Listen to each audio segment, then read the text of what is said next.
জুম্মার দিনের প্রথম কাজ ফজরের সালাত পড়ে মা বাবার জন্য দোয়া করতে হবে।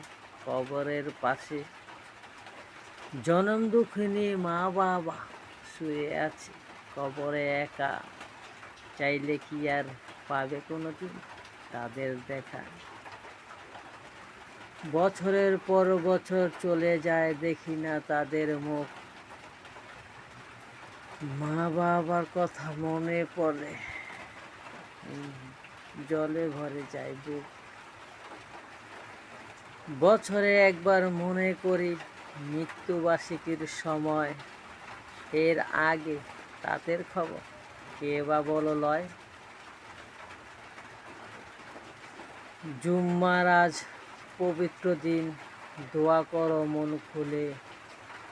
ও আমার রব পালনকর্তা, ক্ষমা করে দাও মুসলিম জাতিকে।